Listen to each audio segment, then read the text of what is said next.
from journalists as well as security officials, you will see that they were very, very careful not to harm civilians. Their engagement was mainly with the Nigerian government. There were acts of vandalism and etc., etc. So there was some form of legitimacy to their claims.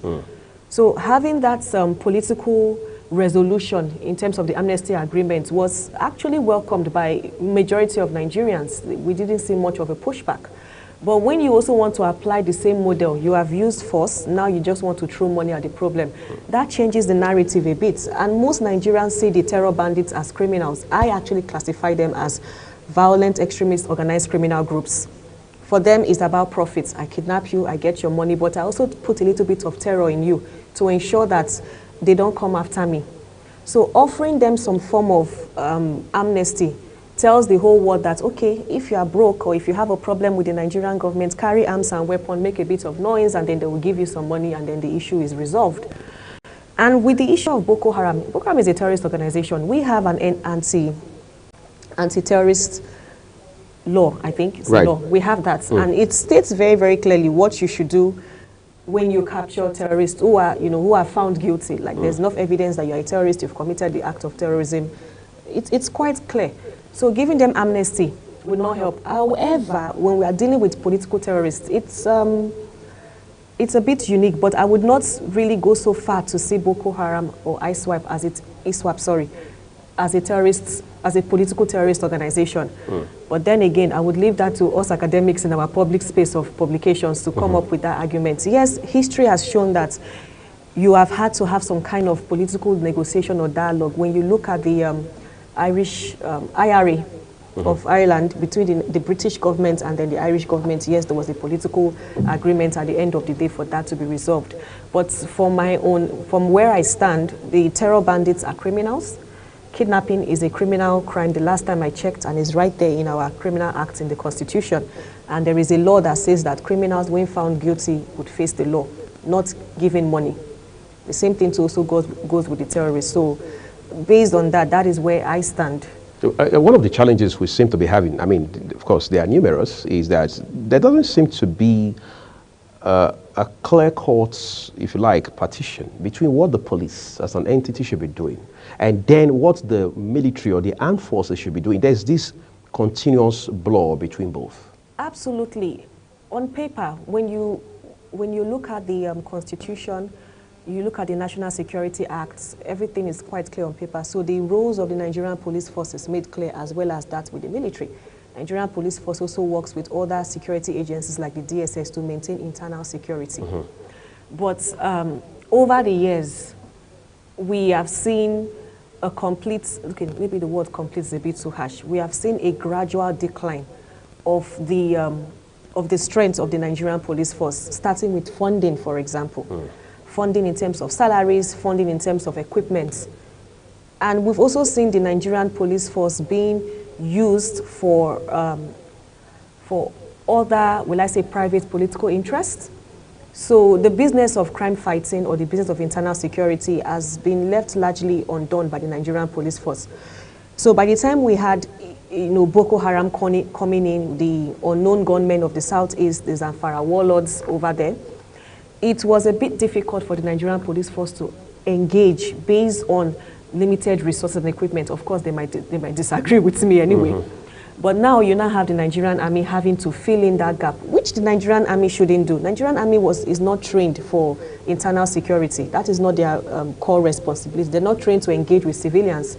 Their job is to engage with enemies of the states. Protect the territorial integrity of the Nigerian states. That's right.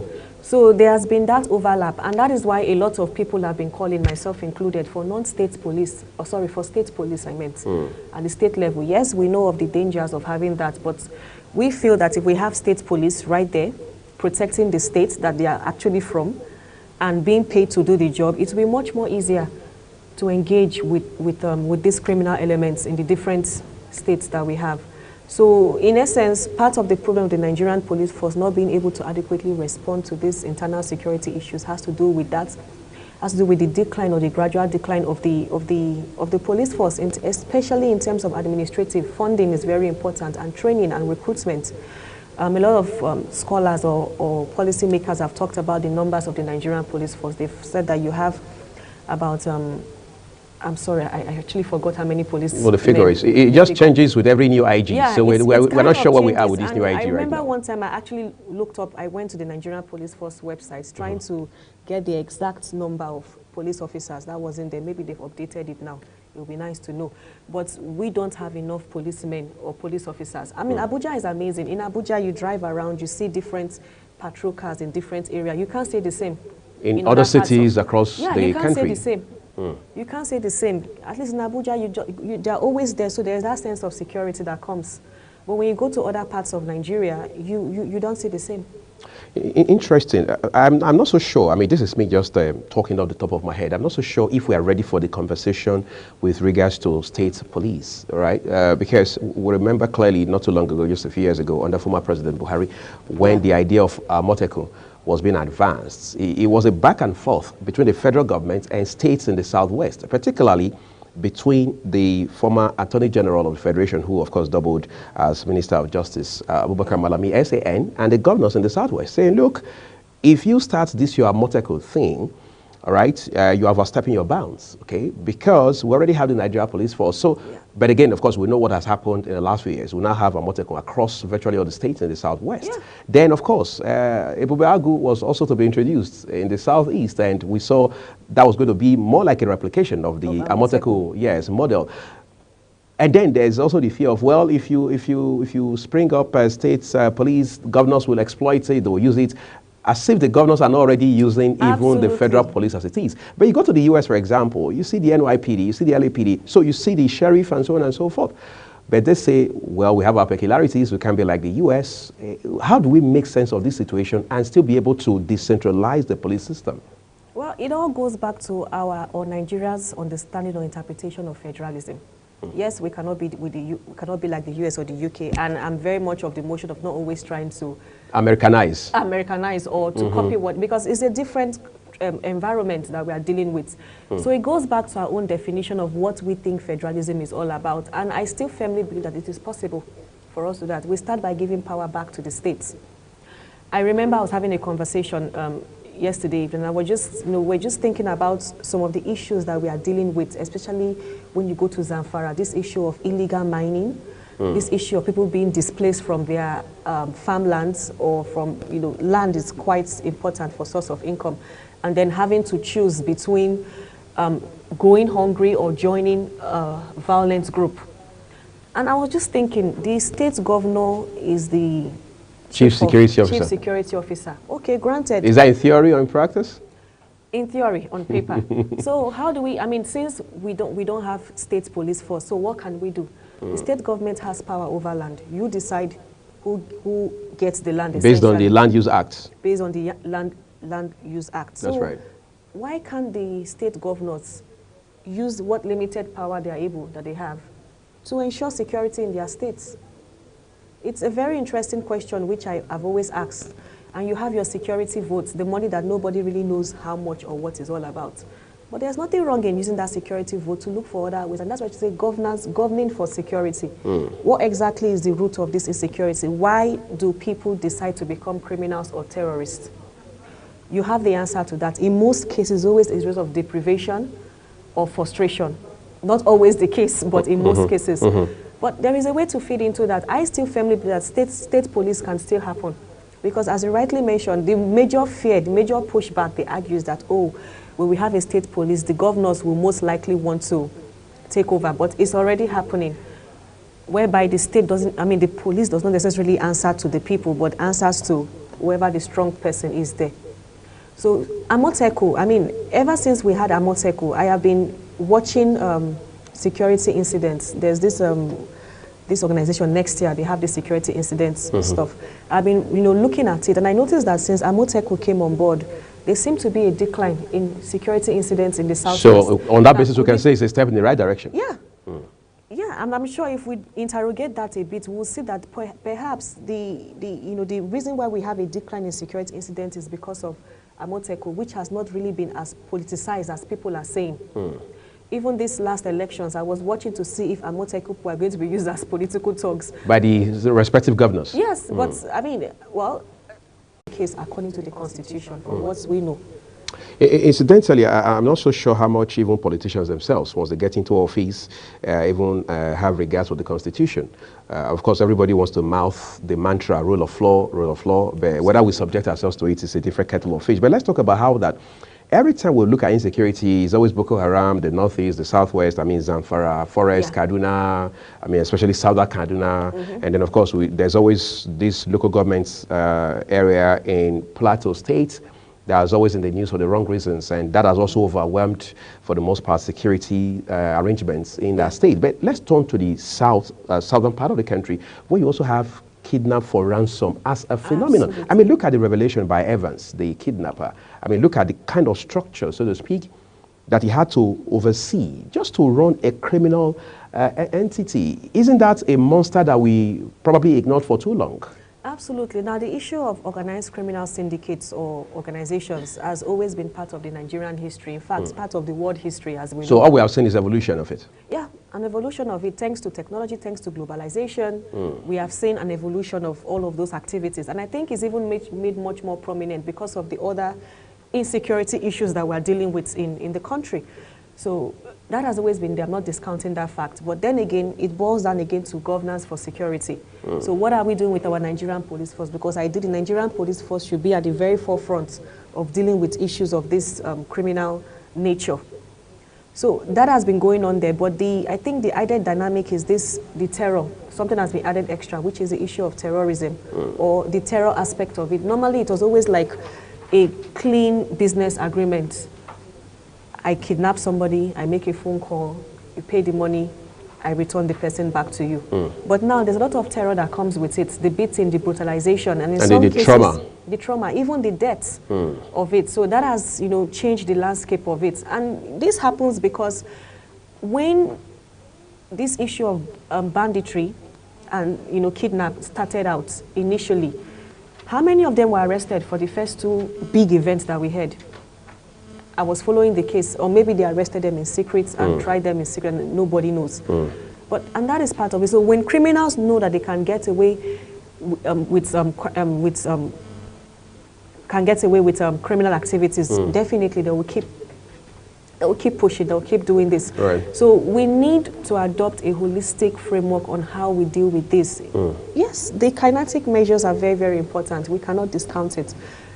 It's very, very important. We're not hearing now, Dr. Shaifa, that kidnapping is coming closer to home. By that I mean, we're hearing stories about people being kidnapped around Galadimawa, and we're hearing about somewhere in Kubwa as well. And of course, there's the one chance phenomenon in the middle of all of this. So what does that say? This is the nation's capital.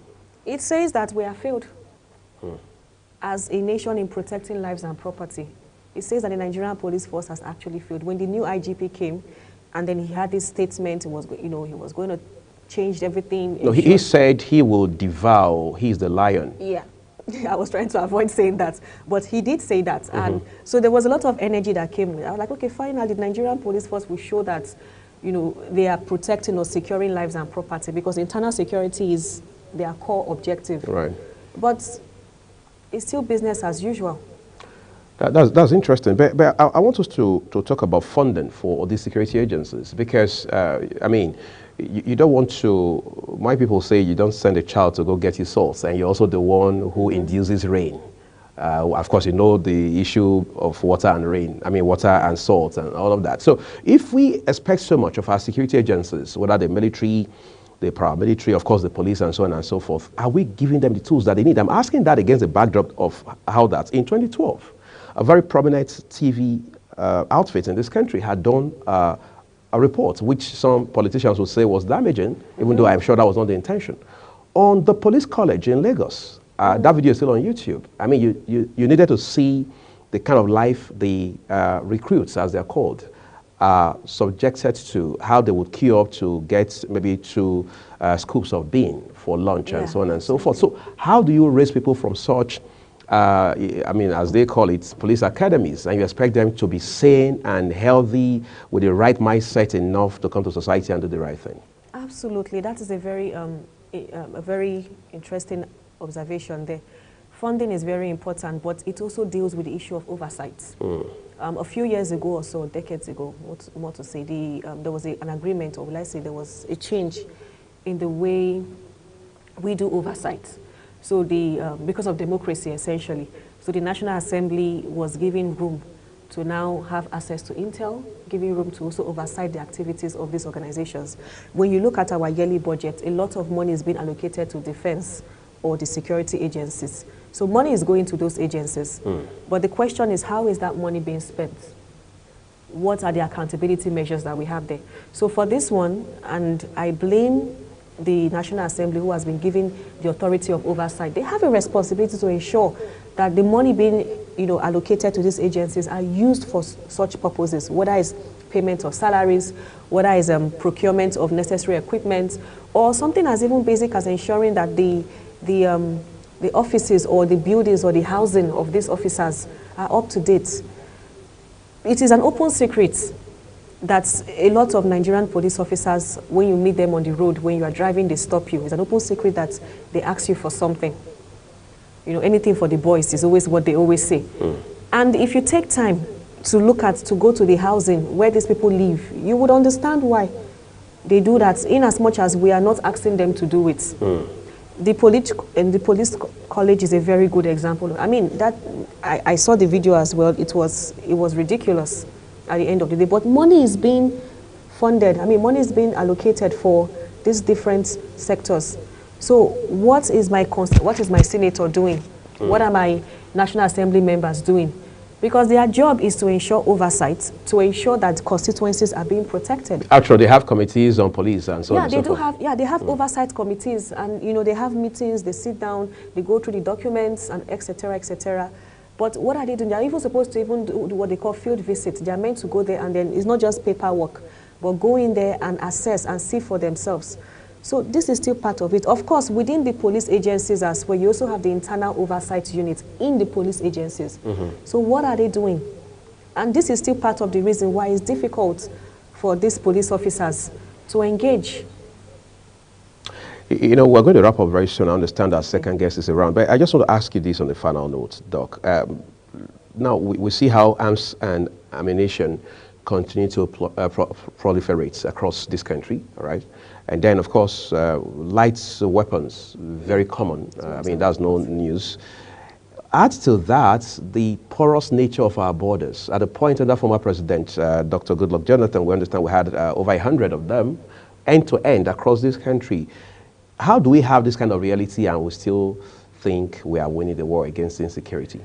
Well, the issue of porous border, or rather the issue of smuggling of weapons, has always been there, and that was why during the administration of, I think it was IBB, the Multinational Joint Task Force actually set up. It was mainly Nigerian there, and the core mandate of that organization was to protect the borders of Nigeria from smugglers coming in before the issue of terrorism came into place.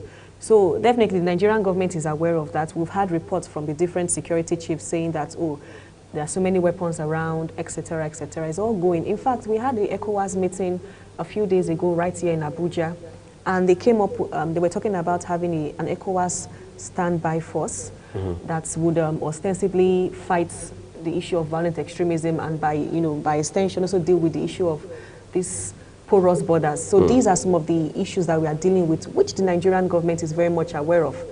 Kinetic measures have been put in place, but when you are fighting different enemies at different fronts, it's kind of difficult. Not making an excuse for the Nigerian government, but this is the reality as we see it. But it still brings me back to this issue of governing for security. Yes, we have to use force, but more importantly, we also had to deal with the root issues. When I was actually following the ECOWAS meeting, I was waiting to hear something about climate change. That wasn't addressed. And climate change outcome is one of the major issues that has led to the issues of terror banditry in Nigeria, as well as the herders farmers clash. It appears ECOWAS is obsessed with Niger Republic, I mean, with regards to the coup. Yeah, yes. Is that misplacement of priorities? No, not really. It's not. It's just as important as well. But while we are busy dealing with front burner issues, there are other issues that still feeds this issue. And I'm sure interconnected issues. They are all connected. And I'm sure if we do an extensive investigation into the issue of Niger, you would see that what did the military mention as the reason why, apart from the issue of France foreign interference. They also talked about the issue of the Niger government not being able to deal well with these violent extremist groups. And when you look at the interviews of the members of these extremist groups, they will tell you that part of the reason is livelihood. They've lost their livelihood due to the extreme weather conditions in terms of droughts, in terms of limited desertification. So they are all connected. And definitely the government is aware of it. Yes, I know that, when you have to choose between fighting a man that is pointing a gun to your head or lack of rainfall, definitely you would go for that one. But there is a connection. So we need to start governing for security. The decisions that we make, I'm sure you talked about Rivers State as well. Rivers State is a very strategic state for the Nigerian economy, mainly because of the terminal. Right. Exports, gas and oil and gas exports coming out of there. So there has to be a way to resolve these issues without letting it escalate, without using force. Talking about finding a way, I think Nigeria for several years has tried to find a way around insecurity, especially as it has to do with extremism. Recall some years ago, under the same former president, Dr. Goodluck Jonathan, Nigeria had tried to reach out to the US, to the UK to find some kind of collaboration. Yeah. Just barely a week ago, the US envoy David Green was also speaking here in Abuja, saying that the US government will partner with Nigeria with regards to security and stability and so on and so forth. Are these not all people talking tongue-in-cheek? Because you say one thing here and they will say another thing there. Can we blame it on Nigeria not being responsible enough, not being proactive enough, not being committed enough? Or is it just the West trying to exploit our ignorance and our lack of seriousness? Well, I've always gone against the argument of West in the sense that, Nigeria belongs to us. Our leaders have a responsibility to protect and represent our interests. It is their responsibility. So when you come to negotiating table with other partners, they would always negotiate for what is best for their country. Why can't we do the same as well? So I think that the Nigerian government and Nigerians themselves are not proactive enough. We as Nigerians are supposed to hold our government accountable and ensure that they, provide the public goods that we so desire. And the Nigerian government, the leaders who asked us to elect them because they volunteered for the position, in some cases, they took it by force in some cases. So they chose to be the leader. So they have to come up with the solutions and negotiate for the interest of our country. The United States will not negotiate at the expense of his own country. They wouldn't do it. They would always negotiate for what is best for their country. So why can't we do the same as well? So if we're going to partner with them, it has to be a win-win or equal partnership, that whatever we agree on, which we are really privy to those documents, has to be in the interest of the Nigerian state. They are very good at getting intel, so let's use those agencies, get the intel from them, act on the intel, and come up with policies policies that we can implement and actually see the desired results that we want. Dr. Shaif, I'll say thank you so much for coming to share insights with us this Friday morning on the program. We do hope you have a great weekend ahead of you. Thank you. And this is where we're taking a quick break again. Everyone, when we return, it will be our last conversation on the program today, and that takes us to Port Harcourt, Rivers State Capital. Of course, not live on the ground, but just to look at the issues there as the politics continues to develop with two elements, Governor Fubara and his godfather, as they now call him, Wike, who happens to be the Minister of the FCT. All of that coming shortly. Do stay with us.